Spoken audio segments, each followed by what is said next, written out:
Kita masuk ke teori relativitas khusus.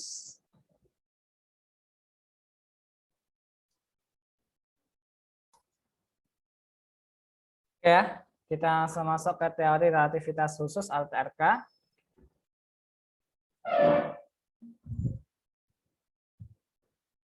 Oke, ada yang pernah lihat film ini? Interstellar. Ini terbitnya 2014. Kalian masih SD ya mungkin ya? 14 ya. SD kelas berapa? Kelas 6. Kelas 5. Ini 2014 ya terbit ya. Launching dulu ya. Ini coba kalian kalau misalnya nanti pengen bisa paham terkait teori-teori ini juga bisa masuk ke apa? Coba nonton film ya. Jadi kalau misalkan sana ini offline, bisa jadi kita nonton film ini. Maksudnya offline semuanya ya. Takutnya misalkan ini offline ada yang online di rumah ya, kasihannya di rumah juga. Nanti kalau misalkan ada waktu ya, karena panjang durasinya ya 3 jam, hampir 3 jam. Durasinya panjang, hampir 3 jaman kalau nggak salah. Jadi yang dulu lihat ini ya kadang-kadang ya kalau nggak paham fisika biasanya ya udah kadang-kadang udah ngantuk gitu aja ya. Dan Ustadz juga belum pernah lihat sampai selesai, tapi beberapa Ustadz lihat bagian-bagiannya yang ada kaitannya dengan fisika. Ya, coba cek aja nanti bisa ditonton film ini ya sebagai penguatan ini. Tapi bagi orang yang paham fisika enak nanti penjelasannya. Dan paham teori ini utamanya ya, teori relativitas khusus ini. Jadi kan udah paham ini, kalian nonton ini nanti akan tahu, oh ini kemarin yang dibilang sama Ustadz Akor itu ya, gitu hanya gitu. Kalau kalian lihat ini tapi belum paham teorinya, biasanya ngambang gitu ya. Ini apa maksudnya kok tiba-tiba gini gitu. Nah. Tuh. Oke, kita lanjutkan. Nah, terkait relativitas tadi, konsep utamanya relativitas ini adalah ini kan ada 2 gambar ya. Kelihatan enggak? Ada 2 gambar ya, ada 4 ya, 4 gambar. Yang sebelah ini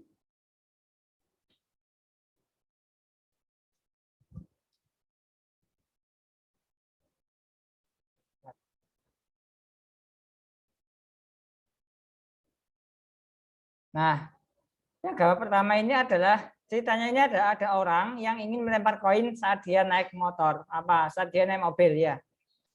Perhatikan gambar 7.1a yang sebelah kiri ini ya. Pada gambar tampak orang di dalam mobil melempar koin keluar. Pada peristiwa ini berlaku hukum gravitasi yang sama dan hukum-hukum gerak yang sama dalam kedua kerangka acuan inersianya. Maksudnya apa? Dia adalah kalau dilihat dari orang yang melempar, yang di dalam mobil, ketika melempar koin, dia kelihatannya kan cuma gini aja ya. Jatuh gitu aja ya. Ya kan ya? Jatuh biasa yang kelihatan tadi itu. Tapi bagi orang yang melihat di luarnya, ya di luar mobil, misalkan di sini, yang nggak ikut naik mobil, dia akan nampak kelihatan seperti ini. Parabola gini. Ini ya parabola jatuhnya gini. Bisa dipahami? Belum? Oke. Ya. Jadi gini, kalau orang naik mobil, melemparkan uang, koin ya, keluar gitu, kelihatannya bagi orang yang naik mobil itu kayak jatuhnya itu biasa. Jatuh gini gitu aja. Contohnya misalkan Ustadz lihat ya, Ustadz naik mobil kemudian menjatuhkan bolpen ini, jatuhnya jatuh biasa gini, jatuh biasa gitu di dalam mobil. Tapi bagi orang yang di luar mobil yang melihat mobil saya, melihat mobilnya Ustadz, dan melihat tadi ya jatuhnya bolpen ini kelihatannya ada jatuhnya gini nanti. Tanya Ustadz. Makanya kalau misal kalian pengen membuang sampah, misalnya naik motor gitu ya, membuang sampah habis makan ciki atau habis makan pentol gitu ya, bungkusnya tadi itu kemudian mau dilempar tempat sampah. Kalau tempat sampahnya kan baru di atasnya tempat sampah, kalian jatuhkan nggak akan masuk. Jadi harus sebelum tempat sampah baru dijatuhkan. Gitu. Karena apa? Karena yang dilempar tadi itu punya kecepatan horizontalnya, kecepatan dari mobilnya atau sepeda motornya. Kayak itu. Sampai sini paham? Ya. Oh iya, mobilnya jalan. Ya, ini ada pertanyaan Ustaz, jadi mobilnya jalan. Ini kasusnya ada dia sedang bergerak jalannya. Jadi kalau misalkan Ustaz lihat di dalam misalnya di dalam mobil gitu ya, Ustaz jatuhkan bolpen ini, jatuhnya ya kayak jatuh biasa. Karena Ustaz yang melihat, karena Ustaz di dalam mobil juga. Ustaz punya kecepatan mobil, bolpennya juga punya kecepatan mobil juga karena kita naik mobil, numpang mobil. Ya, ini ada relatif pengamatnya Ustadz di dalam mobil. Tapi bagi orang yang di luar, bagi kalian yang misalnya lihat Ustadz, jatuhnya nanti seolah-olah gini. Gitu, jatuhnya gitu ya. Membentuk gerak parabola. Jadi kalau misalkan ini mobil ini ya, tempat sampahnya di sini. Maaf, misalnya mobil ya. Tempat sampahnya di sini. Kalian menjatuhkannya sampahnya di sini, nanti jatuhnya ke sini. Kalau dia mobilnya bergerak ya, intinya ya. Jadi misalkan kadang-kadang iseng-iseng ya anak-anak kemudian, ayo siapa yang bisa memasukkan gitu ya. Masukkan. Nah, kalau menjatuhkannya di tempat di atas ini, nanti dia nggak akan tepat di tempat sampahnya, tapi jatuhnya di sini. Sehingga jatuhnya harus di sebelumnya tempat sampah ini. Karena dia sampahnya ini punya kecepatan mobilnya atau punya kecepatan sepeda motornya. Gitu ya. Bisa dipahami sampai sini? Bisa? Kalau misalkan lagi contohnya, kalau seandainya kalian naik mobil ya, kemudian direm, kira-kira badannya kalian kadang-kadang maju sedikit ya. Nah, itu adalah bukti bahwa kalian punya kecepatan mobil tadi itu. Nah, gitu ya. Mobilnya ngerem, kemudian kalian maju ke depan. Nah, itu adalah bukti kalian punya kecepatan tadi itu, kecepatan mobil tadi itu. Sisa kecepatan sisanya tadi itu. Sampai sini bisa dipahami? Kecepatannya awalnya sama. Ya, kecepatan ketika mobilnya jalan juga sama, harusnya sama. Tapi ketika udah direm, pasti ada namanya perlambatan. Nah, kita pasti harus ngelawan ya. Kalau misalnya kita nggak ngelawan, kita natap ke depan. Makanya ada sabuk pengamannya tadi itu. Supaya nggak natap ke depan. Tuh, harusnya kecepatannya sama, idealnya sama. Tapi kadang-kadang kita menahan ya agak ke belakang supaya nggak ke depan ya. Nah, itu adalah perlawanannya atau gaya perlawanannya. Nah, dari gambar ini kemudian tahu ini ya. 7.1 mobil sebagai kerangka acuan. Ini ya, mobilnya sebagai kerangka acuan. Kerangka acuan atau sebagai yang dilihatnya tadi itu, yang melihat ya orangnya di mobil tadi itu. Koin tidak memiliki kecepatan awal horizontal. Tahu ya kecepatan awal horizontal? Kecepatan awal kalau kita lihat di dalam mobil, dia seolah-olah jatuh biasa. Gini, nggak punya kecepatan ke sini. Padahal sebenarnya dia punya kecepatan, cuma yang nonton itu orangnya di dalam mobil. Kalau di luar mobil, dia punya kecepatan horizontal. Gitu. Oke, masih fokus? Ya, butuh fokus ekstra memang sebab ini ya. Nah, ini punya kecepatan awal horizontal. Menurut orang di dalam mobil, koin menempuh lintasan lurus vertikal dan jatuh di atas permukaan jalan tepat vertikal di bawah kedudukan awal koin. Kelihatannya seperti itu.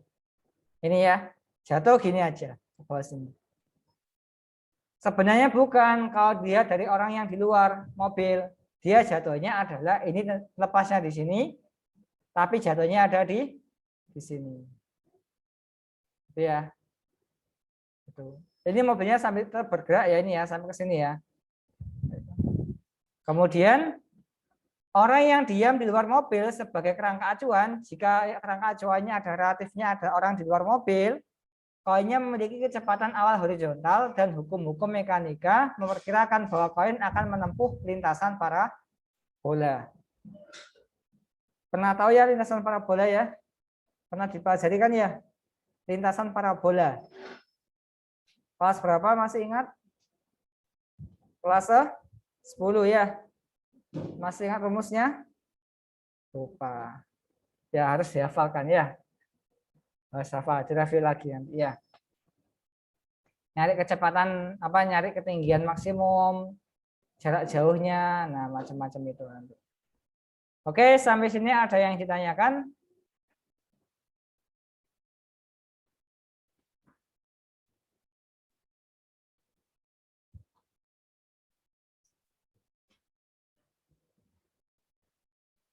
Tidak ada?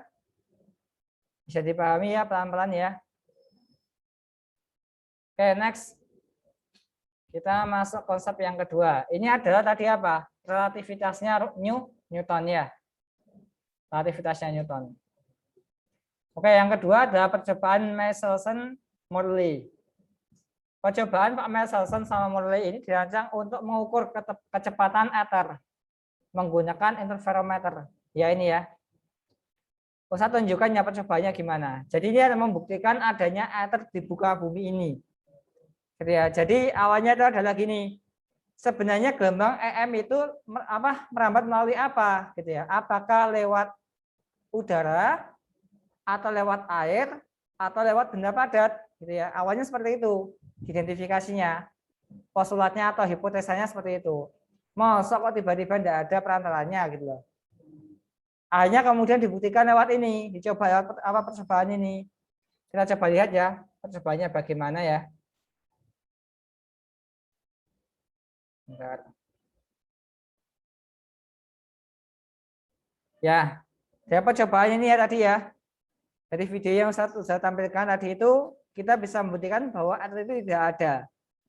Karena apa? Karena ketika sumber ini ya sumber cahaya dipancarkan ke atas ini, dia kemudian tembus sini ya setengah, kemudian dipantulkan setengah dan baiknya juga sama membentuk tegak lurus sudutnya 90 derajat. Dari kesimpulan ini, dari percobaan ini dapat disimpulkan bahwa percobaan Michelson dan Morley sebagai berikut. Yang pertama adalah ether itu tidak ada. Dan yang kedua adalah cahaya merambat tanpa menggunakan medium. Dan yang ketiga adalah kecepatan cahaya sama besar dalam segala arah dan tidak bergantung dari kerangka acuan pengamat. Jadi apapun itu kemudian kecepatan cahaya itu sama 3 kali 10 pangkat 8. Itu harus kalian hafalkan. Oke, sampai sini ada yang ditanyakan? Yang di rumah bagaimana? Aman? Ya. Ya, silakan. Mbak Safira Abida ada yang tanyakan? Nggak ada, Ustaz. Nggak ada. Mbak Sukma? Belum ada, Ustaz. Oke, kita lanjutkan ya. Nah ini ya alatnya ini tadi. Seperti ini alatnya gambarnya. Ini ada cermin setengah refleksi ya. Ada cerminnya utuh nanti dipantulkan ke sini nanti hasilnya muncul tadi itu. Ternyata sama saja. Itu ya. Bahwa ether itu tidak ada. Oke, kita masuk ke perumusannya. Transformasi Lorentz. Tanpa S ya ini harusnya ya. TZ langsungnya. Tetapan transformasi Lorentz ini akan sering kita gunakan. Sebenarnya ada penurunan rumusnya. Tapi untuk kali ini Ustaz nggak jelaskan dulu ya. Kita cukup hafalkan aja ini. Karena cukup panjang dan cukup kompleks ya.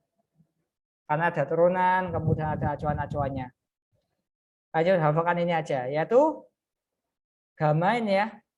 Sama dengan 1 atau boleh tulis kayak gini ya. 1 min V pangkat 2 dibagi C pangkat 2. Bisa Ustaz hafal yang ini. Ya, akarnya di luar aja, dimasukkan aja. Tinggal satnya dikeluarkan. V-nya ini apa? Yaitu kecepatan suatu kejadian. Bisa jadi adalah partikel, bisa jadi adalah sebuah benda. Yang C apa C? C kecil apa? Kecepatan cahaya. Besarnya berapa Mbak Aisyah Sofia? Iya, Ustaz. Kecepatannya berapa? Cahaya itu?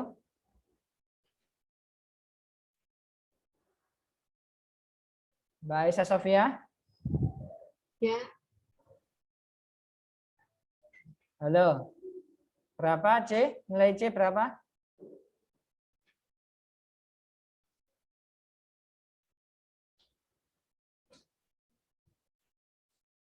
Halo Mbak Aisyah. 3 kali 10 pangkat 8. 3 kali 10 pangkat 8 ya. 8. Nah, dalam teori yang akan kita gunakan nanti masih belum ada ya suatu partikel atau yang suatu benda yang bergerak itu melampaui kecepatan cahaya. Ya, sehingga biasanya nanti yang muncul di soal-soal itu biasanya diketahuinya gini. Sebuah roket kecepatannya adalah 0,8 C. Dia itu mendekati kecepatan cahaya tapi tidak sampai melampauinya. Kadang-kadang juga ada kecepatannya sama dengan 0,6 C. Bisa jadi juga sama dengan 0,9 C. Tidak sampai melampauinya. Ya, yaitu misalkan 1,3 C, salah berarti. Lebih daripada 1. Gitu ya. Biasanya nanti akan munculnya ada seperti ini. Nah, coba kita masuk ke sini. Transformasi Lorentz untuk kecepatan. Kasusnya ini. Yang tadi ini ya. Jika kita lihat fokusnya pada yang naik pickup ini ya. Pengamat D kita nggak usah fokusin dulu. Kita fokus kepada yang naik pickup. Berdasarkan transformasi Lorentz tentang kecepatan, Einstein mengoreksi kesalahan ini untuk memberikan persamaan untuk penjumlahan kecepatan relativistik dalam gerak satu dimensi. Maksudnya bagaimana? Gini, perhatikan sini ya. Orang A ini ya, anak A ini melemparkan bola B. Dia naik pickup yang kecepatannya adalah anggap aja adalah VP, kecepatan pickup. Ya. Dia dilemparkannya ini adalah dengan kecepatan B. Ya. Kita nggak usah perhatikan yang pengamat D dulu. Orang A ini ketika melemparkan B ini, dia dengan kecepatan B. Berarti berapa besar kecepatannya B oleh orang A? Yaitu VB. Ya enggak? Kan dia kemudian naik pickup, dia melempar. Gitu ya. Orang A tadi melihat lemparannya itu ada kecepatannya adalah VB. Tapi kalau dilihat oleh orang yang pengamat D ini, kecepatannya ada double, yaitu penjumlahan antara kecepatan VB ditambah sama kecepatan pickup. Karena dalam posisi dia dipegang tadi itu bolanya, dia udah punya kecepatan VP. Tambah dilempar lagi, ditambah lagi, jadi VB. Jadi kecepatannya kalau dilihat oleh orang D,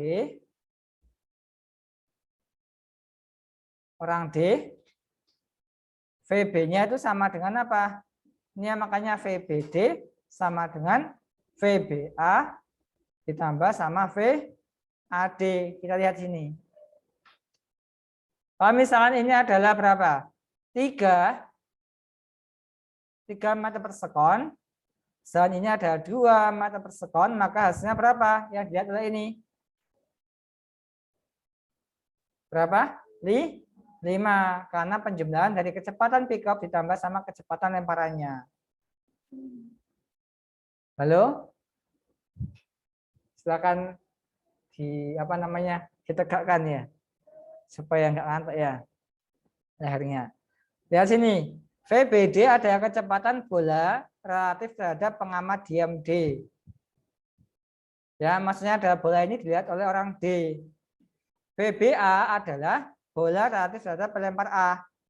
Bola ini dilihat oleh orang A ini. Itu adalah VBA. Dan VAD adalah kecepatan orang A, maksudnya adalah kecepatan pickup ini, karena orangnya kan naik pickup ya, terhadap pengamat diam D sehingga dijumlahkan.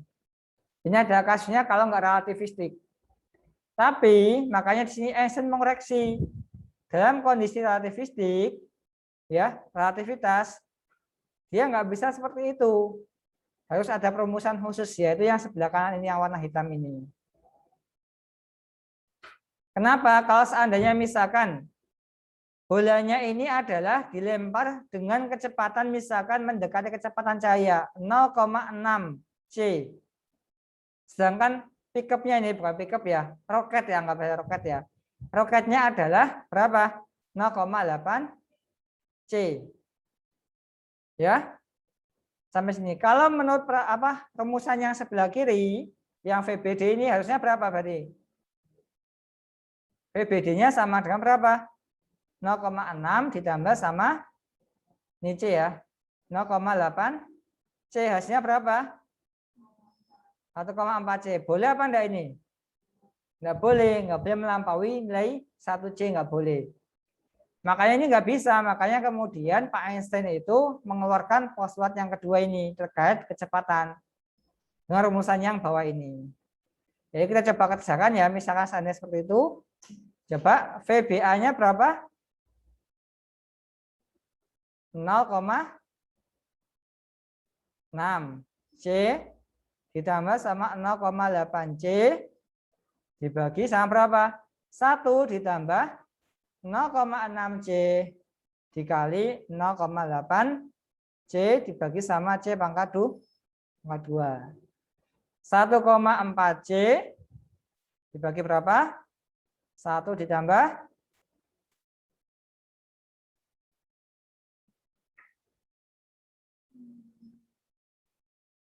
0,6 C kali 0,8 C. 0,48 C ya. Dibagi sama ini C-nya pangkat 2 ya. Karena 0,8 C kali 0,6 C kan hasilnya 0,48 C. C-nya kita coret, akhirnya berapa? 1,4 C dibagi sama 1 ditambah 0,48. Berapa ini hasilnya? 1,4 C dibagi sama 1,48. Berapa ini?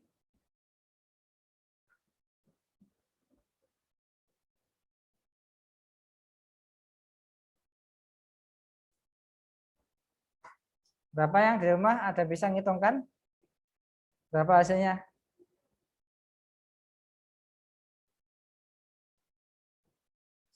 (0,9) berapa? 0,945. 0,9. Hitungannya 1,4 bagi 1,48 berapa? 96 apa 94?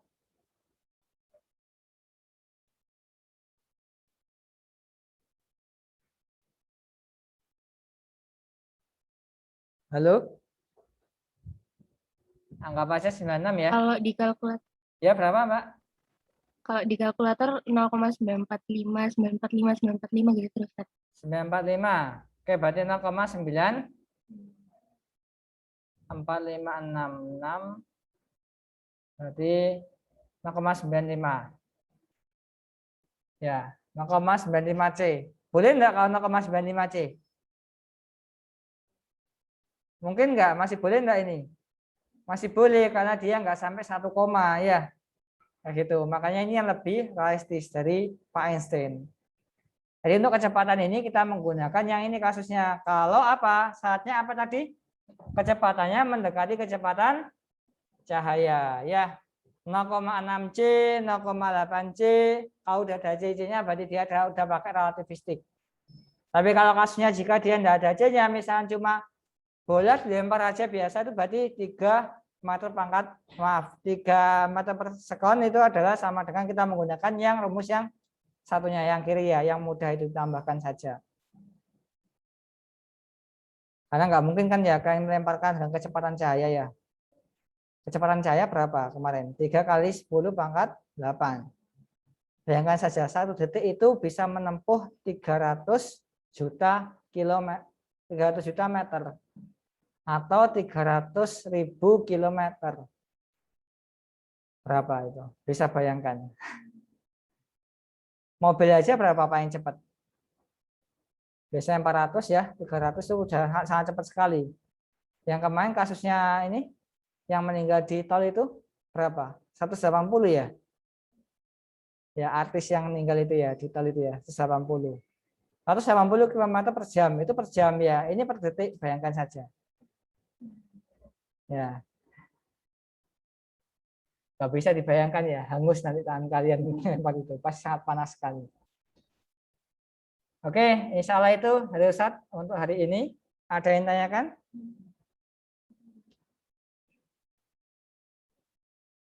Ustaz, Ya, silakan. tadi mana yang pakai rumus panjang, mana yang pakai rumus pendek, Ustaz? Yang pakai rumus panjang ketika apa? Ketika gerakannya kecepatannya mendekati kecepatan cahaya. Ada 0,6 cc-nya.